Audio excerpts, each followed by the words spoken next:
नमस्कार दोस्तों, आज मैं आपको गणगौर व्रत की कथा और विधि के बारे में जानकारी दूंगी। गणगौर का व्रत चैत्र मास की शुक्ल पक्ष की तृतीया को मनाया जाता है। इस दिन सौभाग्यवती स्त्रियां व्रत रखती हैं। कहावत है कि इस दिन मां पार्वती ने भगवान शंकर से सौभाग्यवती रहने का वरदान प्राप्त किया था तथा पार्वती जी ने अन्य स्त्रियों को भी सौभाग्यवती रहने का वरदान दिया था। गणगौर व्रत के करने की विधि। पूजा के समय रेणुका की गौर बनाकर उस पर महावर और सिंदूर चढ़ाने का विशेष प्रावधान है।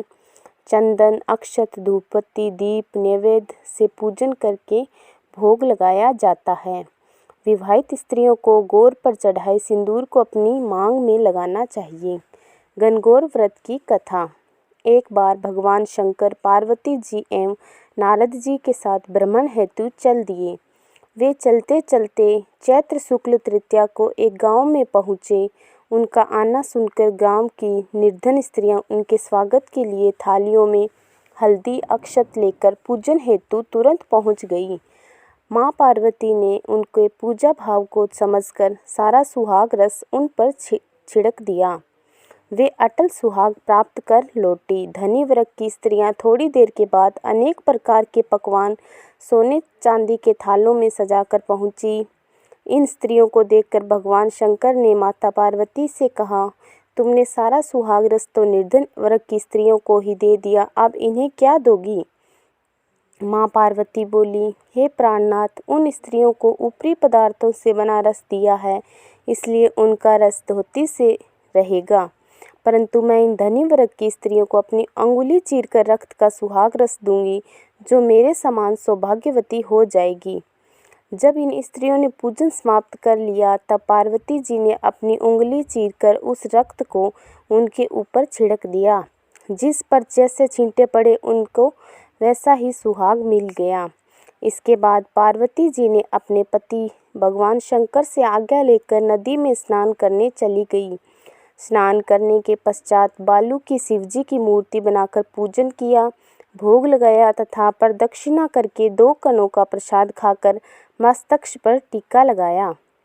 उसी समय उस पार्थिव लिंग से शिवजी प्रकट हुए तथा मां पार्वती को वरदान दिया, आज के दिन जो स्त्री मेरा पूजन और तुम्हारा व्रत करेगी, उसका पति चिरंजीवी रहेगा तथा मोक्ष को प्राप्त होगा। भगवान शिव यह वरदान देकर अंतर्ध्यान हो गए।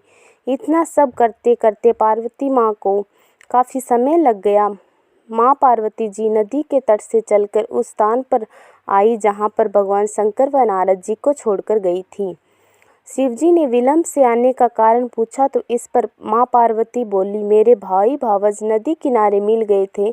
उन्होंने मुझसे दूध भात खाने तथा ठहरने का आग्रह किया, इसी कारण से आने में देर हो गई। ऐसा जानकर अंतर्यामी भगवान शंकर भी दूध भात खाने के लालच में नदी तट की ओर चल दिए।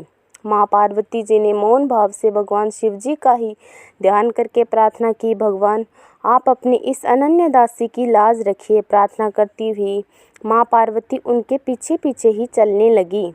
उन्हें दूर नदी तट पर माया का महल दिखाई दिया। वहाँ महल के अंदर शिवजी के साले तथा सहलज के ने शिव पार्वती का स्वागत किया। वे दोनों 2 दिन वहाँ रहे। तीसरे दिन माँ पार्वती जी ने शिवजी से चलने के लिए कहा तो भगवान शिव चलने को तैयार नहीं हुए। तब माँ पार्वती जी रूठकर अकेली ही चल दी। ऐसी परिस्थिति में भगवान शिव को पार्वती के साथ चलना पड़ा। नारद जी भी साथ चल दिए। चलते चलते भगवान शंकर बोले, मैं तुम्हारे मायके में अपनी माला भूल आया। माला लाने के लिए माँ पार्वती जी तैयार हुई तो भगवान ने पार्वती जी को न भेजकर नारद जी को भेजा। वहाँ पहुँचने पर नारद जी को कोई महल नजर नहीं आया। वहाँ दूर दूर तक जंगल ही जंगल था। सहसा बिजली कौंधी। नारद जी को शिवजी की एक माला एक पेड़ पर टंगी दिखाई दी। नारद जी ने माला उतारी और शिवजी के पास पहुंचकर यात्रा कर कष्ट बताने लगे। शिवजी हंसकर कहने लगे, ये सब पार्वती की ही लीला है। इस पर माँ पार्वती बोली, मैं किस योग्य हूँ, ये सब तो आपकी ही कृपा है। ऐसा जानकर महर्षि नारद जी ने माता पार्वती तथा उनके पतिव्रत प्रभाव से उत्पन्न घटना की मुक्त कंठ से प्रशंसा की। जय माँ पार्वती, जय भोलेनाथ। धन्यवाद।